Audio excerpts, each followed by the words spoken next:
प्राचीन भारत के इतिहास के सीरीज में प्राचीन भारत के सभी चैप्टर्स को सहज तरीके से सविस्तार बताया जाएगा।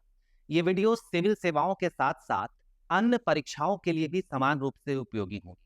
आइए विषय की शुरुआत करते हैं इतिहास के परिभाषा और परिचय से। इतिहास अतीत की उन महत्वपूर्ण मानवीय घटनाओं का कालानुक्रमिक अध्ययन है जिनका जीवन के बाद के चरणों पर प्रभाव पड़ा। यहाँ ध्यान रखने की बात है कि सभी घटनाओं का अध्ययन इतिहास नहीं है, केवल उन महत्वपूर्ण घटनाओं का अध्ययन ही इतिहास है जिसने मानव जीवन को प्रभावित किया है। इस प्रकार इतिहास परिवर्तनों का अध्ययन है। फ्रांसीसी इतिहासकार मार्क लियोपोल्ड बेंजामिन बलोच ने इतिहास को सभी विषयों की मातृ विषय कहा है, the mother of all subjects. इतिहास अतीत से वर्तमान की यात्रा है। इस प्रकार ये वर्तमान की स्थिति को इतिहास में ढूंढता है और इतिहास के अध्ययन से हम भविष्य में घटित होने वाले घटनाओं का पूर्वानुमान लगा सकते हैं। भारतीय इतिहास के अध्ययन का पहला पड़ाव तो स्टोन एज है, लेकिन भारत के प्राचीन इतिहास को शुरू करने से पहले हमें आधुनिक भारत की एक विशेष परिघटना पर नजर डालनी होगी। दरअसल भारत के इतिहास का पुनर्निर्माण अंग्रेजों ने किया था। पलासी और बक्सर के युद्ध के बाद भारत में अंग्रेजों का शासन स्थापित हो चुका था।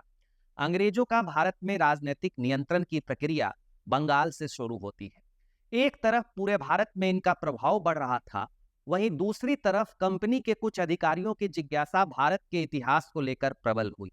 1783 ईस्वी में ब्रिटेन के प्रतिभाशाली भाषा विज्ञानी सर विलियम जोन्स की नियुक्ति कलकत्ता स्थित सुप्रीम कोर्ट में जज के तौर पर हुई। कंपनी के ही एक और अधिकारी चार्ल्स विल्किंस से इनकी दोस्ती होती है, जो संस्कृत सीख चुके थे।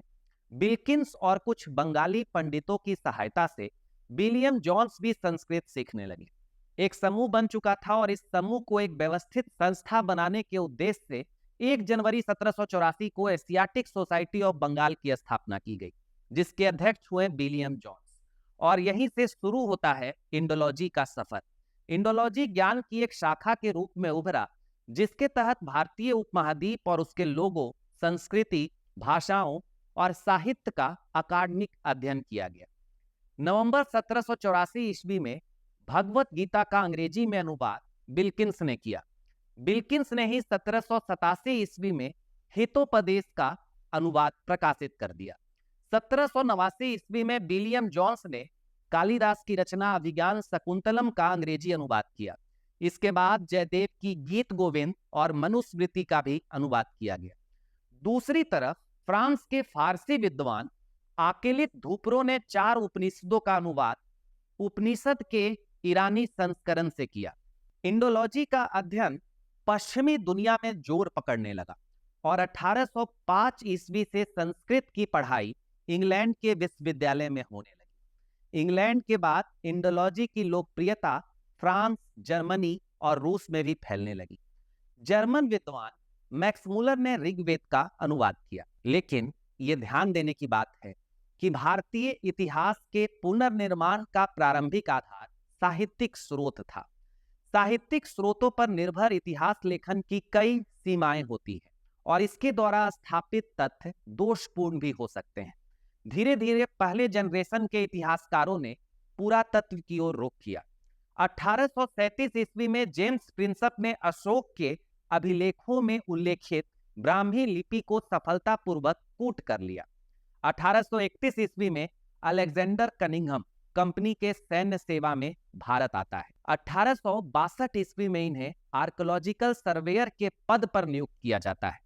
अलेक्जेंडर कनिंघम को भारतीय पुरातत्व का पिता कहा जाता है। भारतीय पुरातत्व के क्षेत्र में जॉन मार्शल का योगदान भी बहुमूल्य है। जब 1924 ईस्वी में इनके द्वारा सिंधु घाटी सभ्यता की खोज पर रिपोर्ट प्रकाशित की जाती है, तो ये पराधीन भारत में एक नए गौरव का संचार करता है। इन अनुवादों और पुरातात्विक खोजों के आधार पर भारतीय इतिहास के पुनर्निर्माण की प्रक्रिया शुरू होती है। एक लोकप्रिय कहावत है कि जब तक हिरणों का इतिहास शिकारी लिखेंगे, तब तक शिकारियों का ही गुणगान होगा। भारतीय इतिहास का पुनर्निर्माण अंग्रेजों ने किया है और इस दौर के इतिहास लेखन को औपनिवेशिक स्कूल के नाम से जाना जाता है। लेकिन इतिहास लेखन के इस प्रारंभिक स्कूल की गलतियों को राष्ट्रवादी स्कूल के इतिहासकारों ने सुधारने की कोशिश की। इस कड़ी के बाद मार्क्सवादी स्कूल प्रभाव में आया, लेकिन यह भी अपने पूर्वाग्रह से मुक्त नहीं था। वर्तमान समय में पूर्वाग्रह मुक्त इतिहास अध्ययन पर बल दिया जा रहा है। अगले वीडियो में हम इतिहास लेखन के इन विभिन्न स्कूलों की विस्तृत चर्चा करेंगे। इसके साथ ही एक पाठ में आपको साहित्यिक साक्ष्य और पुरातात्विक साक्ष्य की तुलनात्मक जानकारी दी जाएगी।